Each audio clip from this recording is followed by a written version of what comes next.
Hey everyone, Hi. it's Charles and Chelsea. What's up? As you can tell, we're in a little bit different place. We're shooting a little bit differently. My hair looks like shit. Chelsea has no makeup on. She's eating Taco Bell. I just woke up. It's 4 in the afternoon. Yeah, because we're really busy with something that we can't tell you about quite yet. We ain't telling you shit. But, then that's going to be a very short 10 questions if we tell them shit. But, It's better for me. But anyway, so we basically whipped out the old Demon Hunter camera so that we could do the one view real quick. Because we love you. We love you so much. He loves you. Yes. I love no one. So Except anyway. my dogs. Good heroes. Yes. So anyway, here we are. I'm Charles. I'm Chelsea. And we're CLSquared Productions. You can reach us at CLSquaredProductions@gmail.com. Here are our 10 questions with Charles and Chelsea. Yes. Alright, so, I even have to bring up my phone because I don't have my laptop with me here. Alright, so, question number 1. What's the writing process for doing the score for your stuff? Do you write songs and see if they fit, or do you watch the scenes and write music to the action? The second one. Yeah, that's how I do it. Is I will open the video in one window, and then I'll open the programs I use in the other, and I'll just kind of keep going back and back and back, and trying to make sure that it matches the action and stuff. Exactly. Because it'd be really weird to just write something and then have it try to fit. We're like, let's see if this fits. I just spent all this time doing this. Oh, it doesn't fit. Guess I'm just gonna cry for a while. Yeah, so pretty much everything in Teresa and Allison was done that way, and all but one song in Demon Hunter was done that way.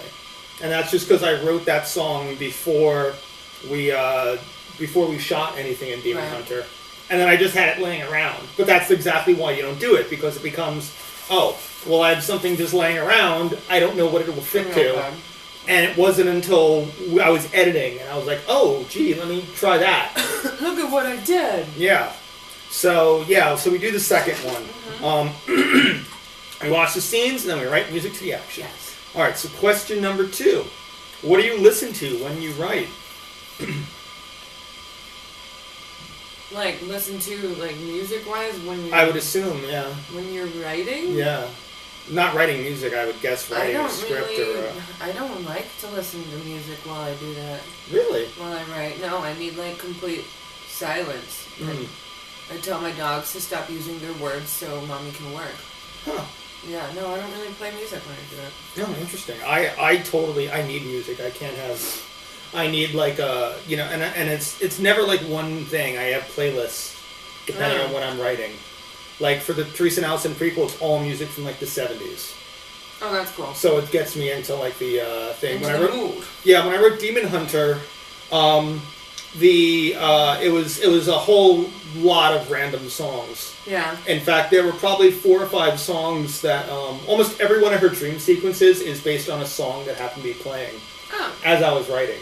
That's awesome. Yeah, so that's why she's suddenly meeting David Lee Roth, and why, the Enya song is playing, and just all, That does make sense. That actually explains everything. Yeah, well, it explains very little. But, They don't need to know that. Alright, question number 3.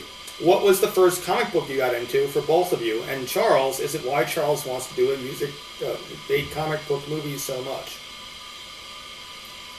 Death Note. Was it really? Yeah.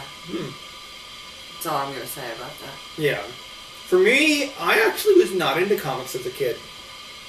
I didn't like them. Yeah, I wasn't a kid. I was 19. Yeah, I saw, when I was a little kid, I would see Captain America and X-Men and all that, and I used to think they were lame. Yeah. And then I didn't get into comics until the mid-90s when they had all the really, crazy shit going on. And an ex-girlfriend and I were just out in the city, and it was really hot one day. So we're let's go into this place that's air conditioned. And it was a comic book store. No, it was Jim Hanley's Universe. Nice. And I remember the comic that got me into it was a comic called Evil Ernie, which doesn't even exist. I think someone bought the rights to it, and the new version of it sucks. And they just burned every copy. But it was like, well, the original was awesome because it was about like this kid who was like an abused child who could psychically control the dead. Oh, cool. And he like eventually destroys like the entire world. Yeah, and it's fucking great. And like he gets his powers from like this woman who took over hell. And it's like so fucking awesome. Like now I want to read. I was really, really into it, and like I would love to make a movie of Evil Ernie, but like since someone else has the rights, they would probably want it to be like the new version. Right. They changed it to, and the new version fucking sucks. That's so sad. And in fact, most of the characters were bought by different companies, so it's not even like you can. It's not even like you can use those characters. Yeah. At all. Yeah. So Fuck. it just becomes like a mess now, and it's not really cool. But yeah, no, it was fucking great, and it was what got me into comics, and I was like, this is fucked up and awesome. Comic books are great. And then a couple years later, you know, because I was into like I was into Preacher, I was into, you know, Evil Ernie and all the other Chaos comics and stuff, and a lot of the Vertigo stuff. And then what happened was, one day, I remember hearing someone complaining about The Killing Joke, the Batman comic. Oh, yeah. And then I picked it up, and I was like, this is fucking deranged. I had no idea that, like... You told me about that one. Yeah, I had no idea that mainstream comics could be so fucked up. Yeah, because, like, in that one, like, the Joker paralyzes Barbara Gordon. Right. And then, like, strips her naked while she's, like, bleeding on the floor and paralyzed, and takes pornographic pictures of her that he shows to her father while he's trying to drive her father insane. Huh. Yeah. They took my idea for everything for the rest of my life. Fuckers. So, you know, like, I read that, and I was like, I had no idea, like, mainstream comics could be this, like, fucked up. Yeah.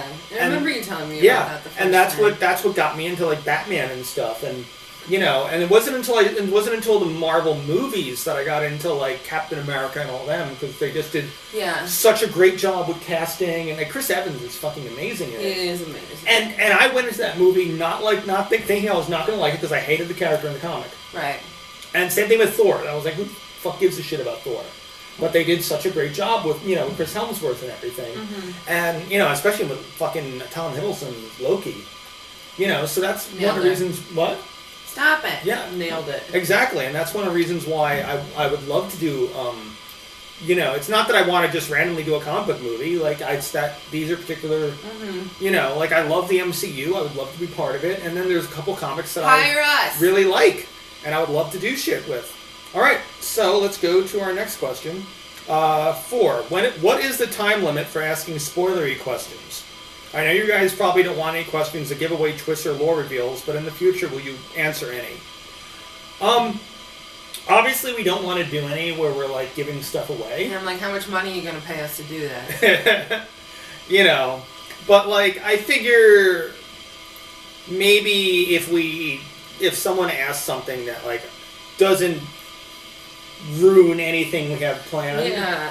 We could have like a big flashing spoiler warning or something, and you can just fast forward or something. Hashtag spoilers. Yeah, so, you know, I don't know. Ask a question, and then we'll answer it or we won't. Yeah, we'll either answer it or we won't. Yeah. All right.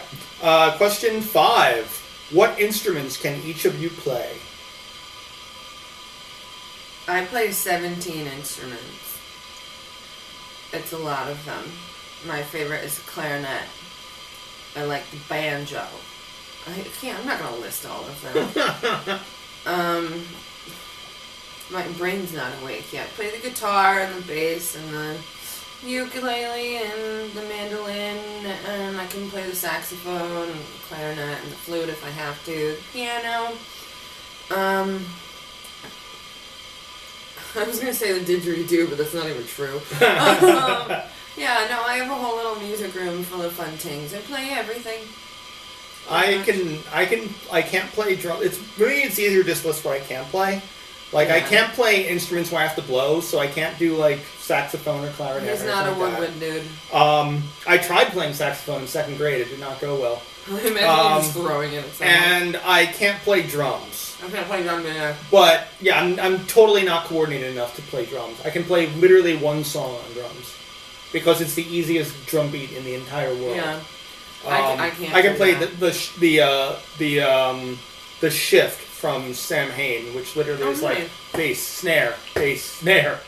Like, that's the drum beat. I can play that. You can play drums. You know. I had to play a glockenspiel in a movie once, and well, that went over. But yeah, I started off with guitar, and then I learned keyboard and bass and banjo, and I've played a couple things since then, but that's the instruments that I've actually played more than once. Yeah. You know. We play a lot of music. Yeah. And we both sing, obviously, like fucking angels. Yes. And death angels. Yeah, I was gonna say, my voice is the opposite of an angel's voice, but... I sing at church and he sings death metal. So we have both covered. Alright. Speaking of which, question 6. Has Chelsea seen Mandy? Nicolas Cage is awesome in it, and it might change her mind on him. It won't. I can tell you, it won't, even though I like the movie too, but it won't change her opinion of him. Listen, just don't try. Okay, 7. Fuck, he's gonna wind up just like, I'm gonna have to be stuck with him for years or something. I just know it. I'm sure you're a nice person! No, I'm not sure. Question 7. Where would I submit story ideas? I have some great ones I think you two could do a great job with. You don't. Yeah, fuck you. I wouldn't go that far. I did. I was gonna say... I got Taco Bell. I have, like, power now. I was gonna say, if you have story ideas, I also hope you have funding to pay for us to do those story ideas. Yeah, because otherwise we don't take unsolicited story ideas. Because, people get lawsuit happy. So... I do love lawsuits. Question 8. Just saw Teresa and Allison, loved it. Jeremiah Kipp did a great job handling your material. Do you guys see yourselves working with more guest directors anytime soon? Yeah. If so, I won't ask who because I know you won't say, which is good because we won't. That's why I just said yeah. But yeah, we'll definitely work with. Yeah, we're totally open to working with anyone who's a talented director. Talent. Yeah, I would love to see more people working in our stuff. You know. Okay. So, question 9. Chelsea. During the filming of 21st Century Demon Hunter, did Charles ever come up with something that you thought was going too far, and did he talk you into it eventually, or did you come up with something better? I don't know. I would say the opposite. There was a couple times where I was like, no, Chelsea, we can't do that. Yeah, that's probably more likely. Which is very funny for anyone who's ever worked with me. Yeah, I know, there was nothing. I just kind of like, he'd say something, I'd be like, that's completely nuts, let's do it. Yeah. Yeah, that's why I think she and I worked so well, is that like... I don't say no to him. Yeah. And he's hardly said no to me, but some of my ideas have been absolutely insane. But we've agreed on certain things. Like we were in the middle of a forest once, and you could see even in the trailer, I was completely naked, and I was just peeing, and I was like, Charles, film it. Yeah. Yeah, she was like, just film it, and if you need to stick it in there, stick it in there. And now it's in the trailer. Yeah, it's on the show, But like like there was one, or like when we were shooting the bar scene. And you were downing the beer. And you were like, alright, I'm going to down this. If I throw up, follow me into the bathroom and just record it. And just record it. Which she didn't throw up. But, that's... It wasn't enough beer. Yeah. But that's, how our working relationship happens. Is that pretty much, like, we both have weird ideas. The stuff she had that I thought was too much, it wasn't that I thought it was, like, out there. I just thought it was like, okay, well, people are going to interpret that the wrong way. That makes sense. Alright. So no, there was nothing that I was like, Chelsea, go dig a ditch or something, and she, like... Bury yourself in it. I wouldn't have even said no to that. Alright, and then the final question. Question 10. Saw the preview of the new season of Demon Hunter. It looks like a lot of the campiness is gone, which worries me. I thought the first season had a great mix of horror and cheese. I'm worried the new season will be too serious. It's still comedic, right? It is. It's definitely... Like, here's the thing, is that I've always tried to say that Demon Hunter itself is kind of a tragedy that just is funny because Julie is such a mess. Mm-hmm. If you watch the stuff with Desiree, most of that is really serious. Mm-hmm. And so that's pretty much the same thing. It's like Julie's stuff will continue to be funny, even I though will continue to be a wreck. yeah, even though we've been adding a little more. I wouldn't say heart, but we've been adding a little more like consequences to the things that going on, you know, in Julie's life. Yes, it's still funny. You're an Yeah. idiot. Thank you for being here today. But yeah, now we lost all our fan base. I don't care. Everyone hate. Well, I hope I do. Otherwise, we can't afford to make new stuff. That's true. Yeah. Pay us. So yes, but Pay yeah, me no, to insult you. That's what you want. you know You're that gonna be a financial dominatrix from now on. you should. You totally I would should. make a lot of money. You probably would. Any FinDoms out there, hit me up. I need a guidebook.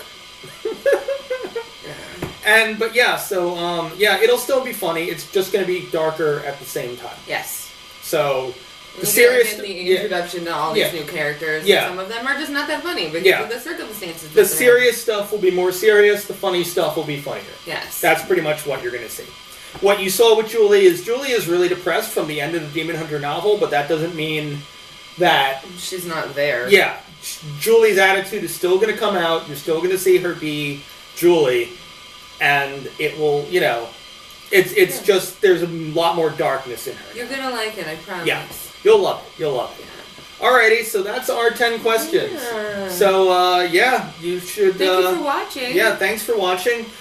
Send any of your further questions to CLSquared Productions at gmail.com. Sparkle, sparkle.